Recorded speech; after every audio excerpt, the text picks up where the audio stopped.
Hello' everyone, এয়া দেখিছেনে? সকলোৱে চাগে ধৰিব পাৰিছে, এয়া খুতুৰা শাক। বাৰীৰ পৰা এক খৰাহি খুতুৰা শাক উঘালি আনিছোঁ। বহুত হৈ আছে বাৰীত, সেইকাৰণে উঘালি দিলোঁ অলপমান, নহ'লে হাবি হাবি হৈ গৈছে গোটেইখন। আৰু এতিয়া মই জুইৰ পৰা ধৰি লৈ জুইতে দাইলখিনি বনাওঁ বুলি লৈছোঁ।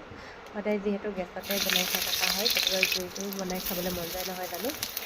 এয়া জুইত কেৰাহীখন পাতি তেল অলপ দি পিঁয়াজ নহৰু দি লৈছোঁ, লগত কুটি ৰখা খুতুৰা, দাইল আৰু বিলাহী, লগত ঔটেঙা আৰু ইয়াত জোখ অনুপাতে নিমখ হালধি দি মই অকণমান লৰাই লৈ তাক ঢাকি ৰাখিম দাইলখিনি সিজালৈকে অলপমান।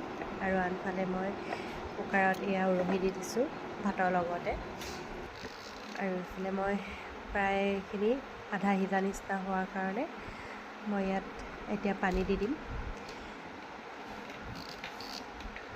এয়া পানী দি দিছোঁ মই, আৰু এইখিনি মই সিজিবৰ কাৰণে ঢাকন দি ৰাখি থ'ম।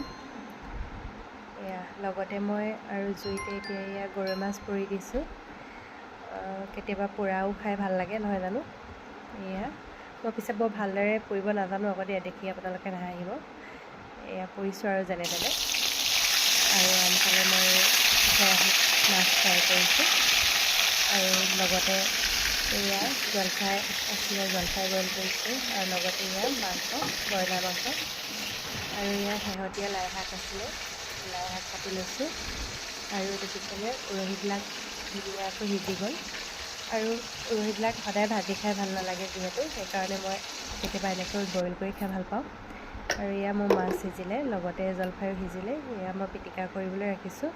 তাত নিমখ মিঠাতেল দি দিছোঁ অলপমান মিহলাই। আৰু মোৰ ফাইনেলি দেওবাৰে থালি সম্পূৰ্ণ হৈ গ'ল। এয়া চালাড, এয়া পিটিকা, আৰু এয়া উৰহি পিটিকা, আৰু লগতে এয়া চাটনি। এয়া আপোনালোকে বাৰু দেওবাৰে স্পেচিয়েল থালি কি কি বনালে কমেণ্ট কৰিব দেই। মোৰ আজিৰ থালিখন এইখন। আৰু যদি মোৰ থালিখন চাই ভাল লাগিলে তেনেহ'লে লাইক এটা মাৰি দিব। খুৱাবলৈ যিহেতু আপোনালোকক মই নোৱাৰোৱেই। ধন্যবাদ।